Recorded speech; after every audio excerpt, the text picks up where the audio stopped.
Run it, let's go!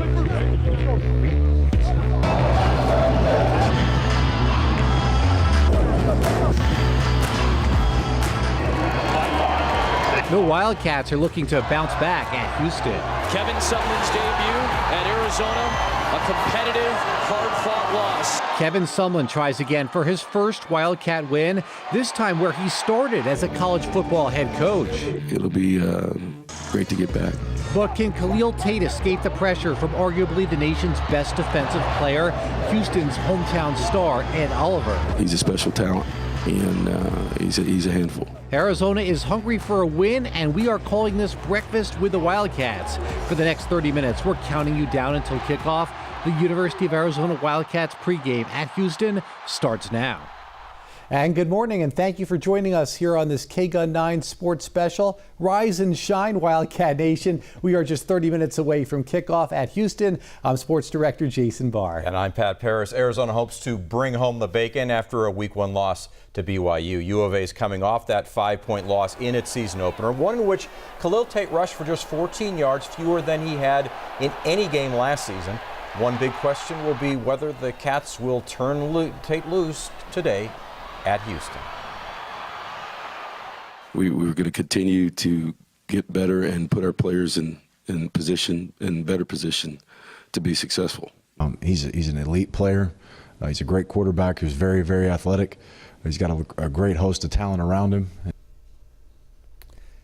Yeah, today's game is the second half of a home-and-home series. Houston defeated the Wildcats at Arizona Stadium last year, 19-16. Brandon Dawkins fumbled twice, including this one that led to a Cougar safety. It was an emotional win for Houston, who was playing just after the damage caused by Hurricane Harvey. Fans are going to be watching today to see if Arizona's Khalil Tate will return to his 2017 form. Yeah, will the Wildcats actually allow Khalil Tate to be Khalil Tate? Will Kevin Sumlin and company let him be the dynamic player that earned him all that preseason hype? 1 month ago, Sports Illustrated proclaimed on the cover of its college football issue, "Hand him the Heisman." They called Khalil Tate the nation's best quarterback. But after one game, the Heisman talk is non-existent, replaced by questions about how Kevin Sumlin and offensive coordinator Noel Mazzoni are using Tate. What we have to do is play to our team's strengths. Sumlin acknowledges the offense will evolve without specifically saying that he needs to get Tate out of the pocket and on the run more. His 14 yards rushing last week against BYU is the lowest total of his career as a starter. Last season, in 9 games, 8 as a starter, Tate rushed for over 1,400 yards. That ranked him 17th in the country. Even his teammates admit his ability to run the football opens up the passing game, not the other way around.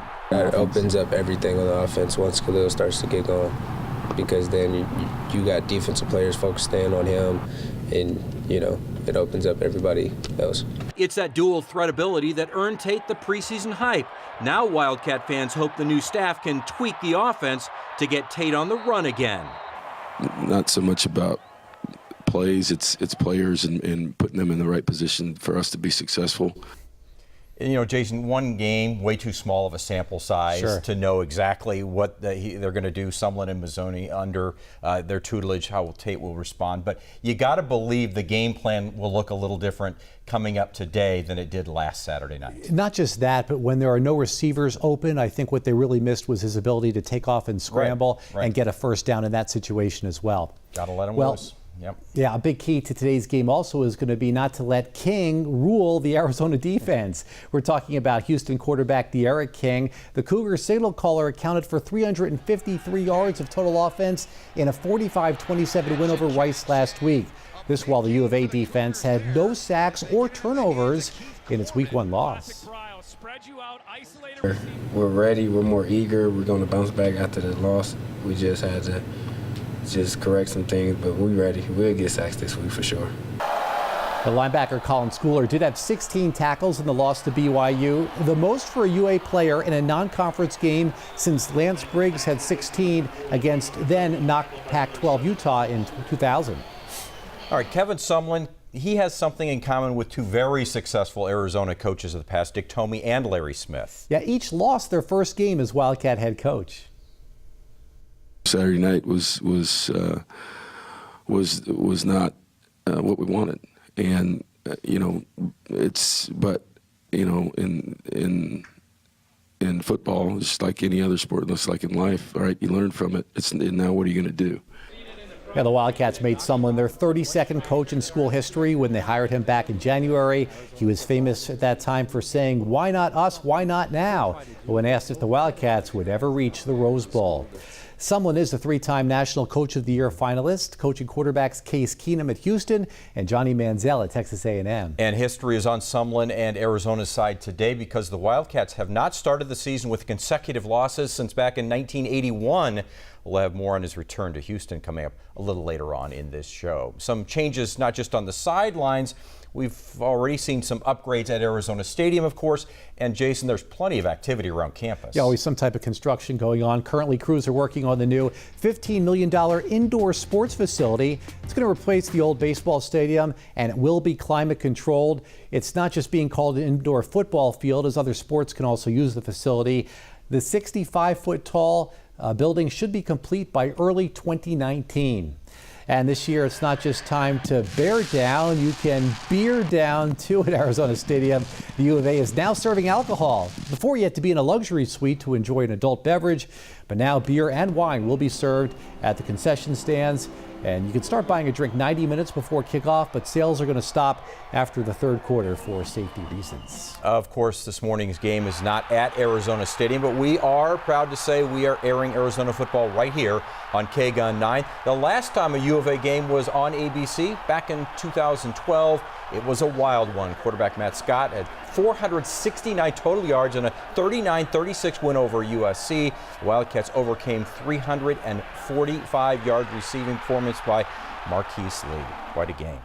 We know it's early, but we've got a lot more ahead, including the safety of Wildcats on the football field. We're going to hear from head Wildcat trainer Randy Cohen on how they keep the players safe. But first, some trivia for you. Who has the NCAA FBS record for most rushing yards in a game by a quarterback? Here's a hint. You don't have to look too far. All right? The answer, though, when we come back.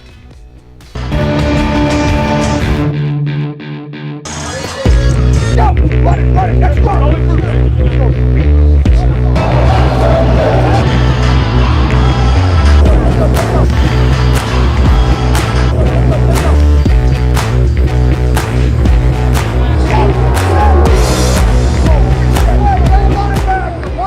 Let's go! Get it up!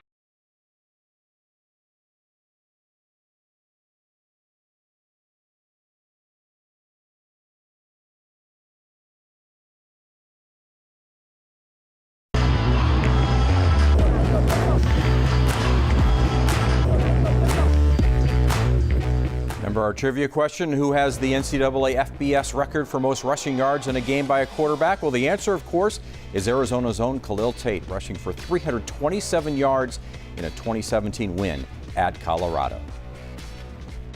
It was the first game, though. That's the blessing of it, because we have 11 more games to correct ourselves and be better.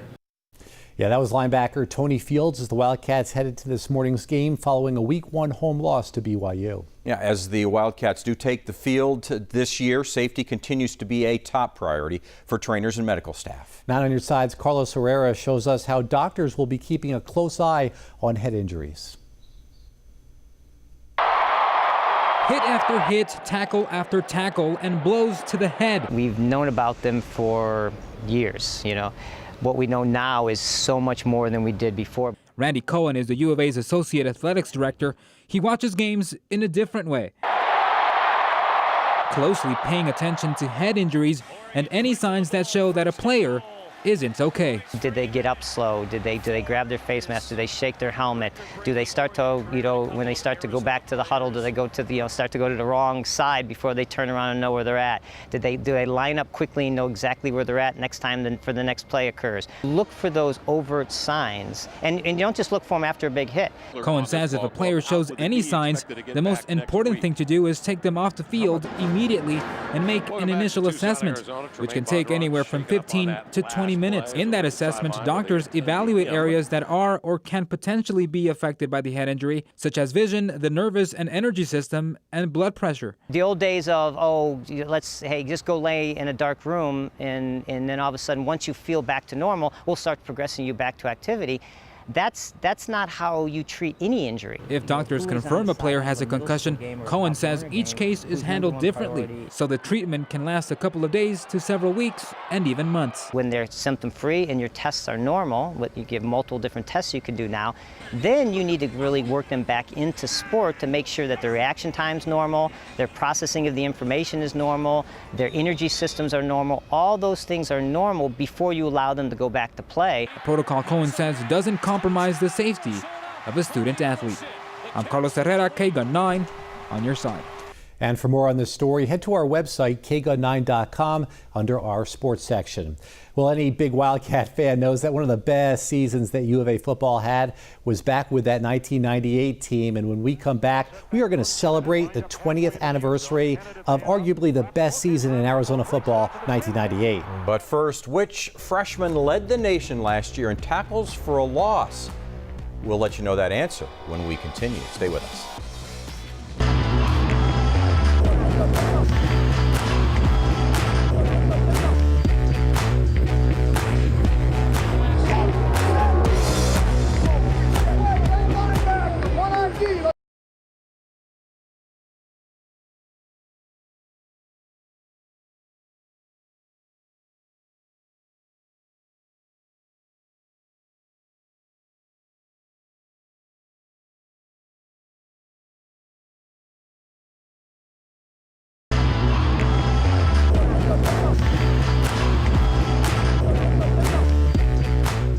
So which freshman led the nation last year in tackles for a loss? It's Arizona's Colin Schooler. He had 13.5 tackles for a loss. Houston's always been a trash-talking team from what I can remember, and we're just going to go out there and do our jobs and execute the game plan. That's Wildcat wide receiver Tony Ellison as Arizona is about to kick off about 15 minutes away at Houston right here on KGUN 9. Houston has backed up its tough talk in recent years. Since 2013, the Cougars led the nation with 148 takeaways. That's 11 better than the next best team, Louisiana Tech, and it's helped Houston to 5 straight bowl appearances.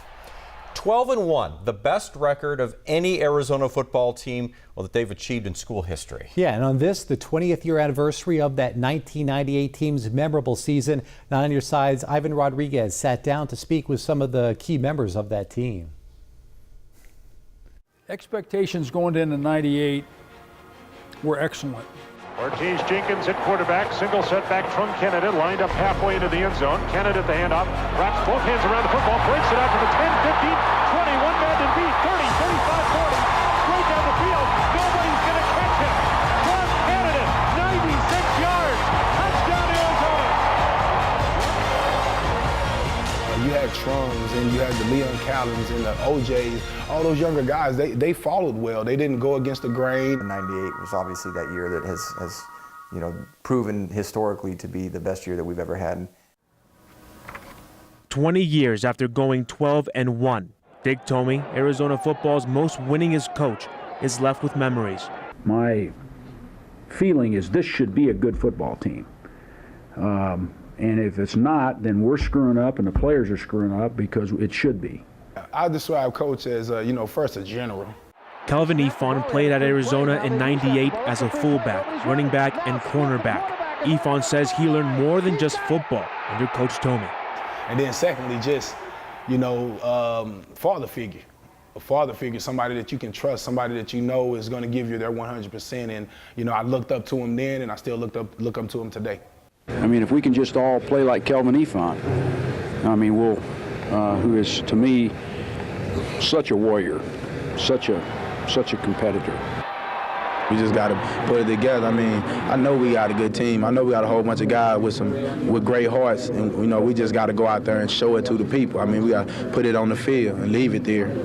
Arizona started off the '98 season with a 5-game winning streak, winning at Washington with the well-known play in the last seconds of the game, leap by the lake.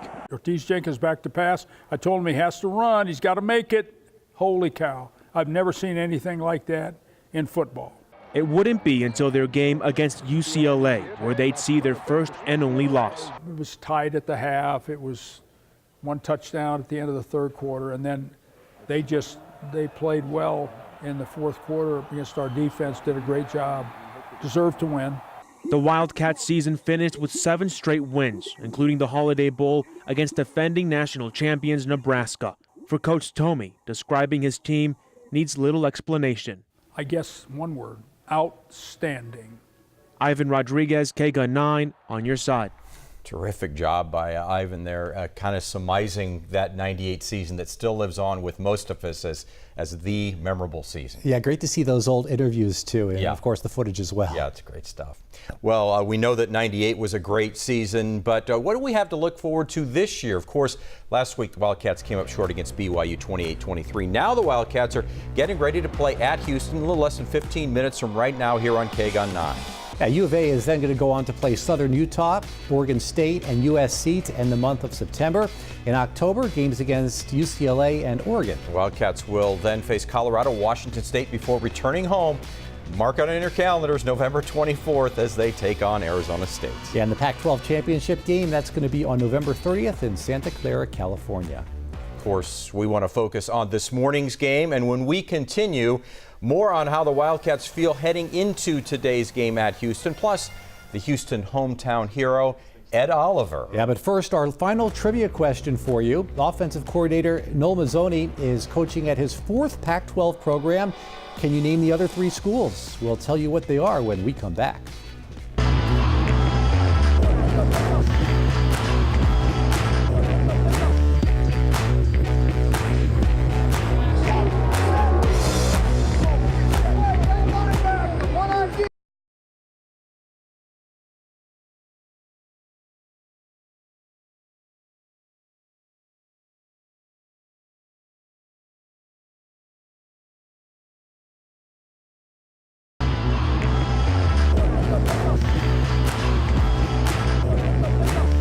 Arizona's offensive coordinator Noel Mazzoni coaching at his 4th Pac-12 program. What are the other 3 schools?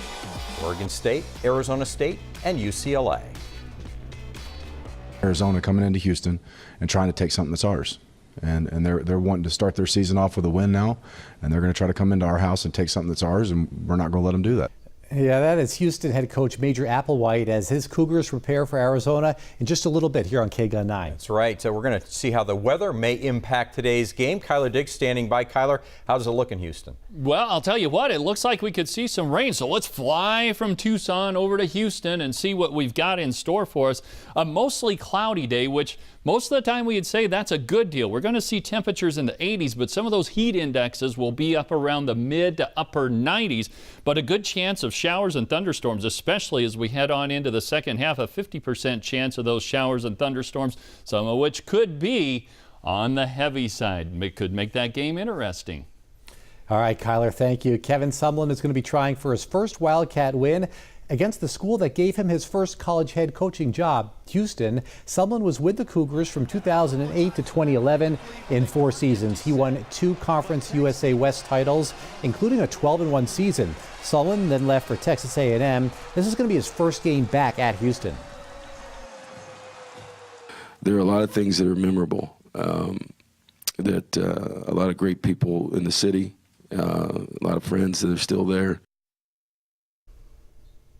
And don't forget, Sports Illustrated made Khalil Tate, of course, the regional cover guy. Well, today, Tate is going to face the SI pick for Best College Player. That, of course, is Houston's hometown star, Ed Oliver. SB Nation says in the 18-year history of modern recruiting rankings, Oliver is the 2nd highest-rated player to sign with a non-power program. Plus, Oliver did something unheard of. He declared for the NFL draft almost 14 months earlier. He just won the National Lot Impact Player of the Week for his performance against Rice in Week 1. And the junior had 13 tackles, 3.5 of those for a loss. Ed Oliver is a very, very special athlete and one of the best players in the country. I mean, whenever you go against a guy that's, the projected #1 overall pick, and he's got a lot of hype behind him, it's a challenge, but you got to approach it like every other game. He's an outstanding player. He plays hard, and he plays physical and fast, and he gives 100% almost every single play, so we have to be on our A game. So on that SI regional cover that covered Texas, they said that Ed Oliver was big boss, 6'3", 292 pounds, I think we can see why. Yeah, I think you're going to see a lot of double teaming against Ed Oliver coming up here in a little bit. Well, today's game against Houston is going to be the season debut for Scotty Young Jr. Young was a hard-hitting safety last season who made 53 tackles as a freshman, but he had that well-documented domestic violence incident that saw him charged with a misdemeanor. Young was suspended for the season opener against BYU. He is expected to play today. Also expecting to make his season debut is senior defensive back Jace Whitaker. He sat out the BYU game with an undisclosed injury. Whitaker was considered to be the team's best corner heading into this season. So, if we can get those two guys back this week, that certainly will help us defensively because of not just their leadership, their experience, right, and their talent level and building depth. It's going to be great. I mean, Jace is our leader at DB, our corner. He's our returner also. So it's going to be great to have him back. And Scotty Young, he's a great starter returner too. So it's going to be great just to have that more experience back in the back end. Yeah, it will be nice to have those two back, kind of a boost after a down first week. They need that depth too. Yeah, they do. How about some keys to the game that's coming up here? And we've got 3 of them. All right, number 1, Khalil Tate has got to make plays running the football. Of course, he had just 14 yards on the ground against BYU. That is not going to cut it at Houston today. Khalil's a terrific passer, but he needs to do what he does best. I'd say a combination of designed runs, but also making something out of nothing when receivers are covered, Pat. Yeah, and get rid of that mentality of sticking in the pocket. That's going to another key is going to be containing the defensive tackle Ed Oliver. We've talked about him as well. 13 tackles, 3.5 for those for loss, 2 hurried passes last week. Sounds like Arizona's going to double team him, as you mentioned, Jason, but he's one of those guys you just can't stop. You hope to contain him, as the old adage goes. Yeah, that's going to be key to do well at the line of scrimmage. And also our third one, how about some sacks and turnovers on defense? The Wildcats didn't have any of those in week 1. They forced no BYU turnovers, no sacks. The secondary, though, should be bolstered. We just talked about the return of Young Jr. and Whitaker, who are expected to play today. All right, well, that does it here on our Arizona Wildcats pregame show against Houston. Thanks so much for joining us. We hope you enjoy the game. For Pat Paris. Bear down. Yeah, that's right. I'm Jason Barr. Enjoy, everybody. Take care.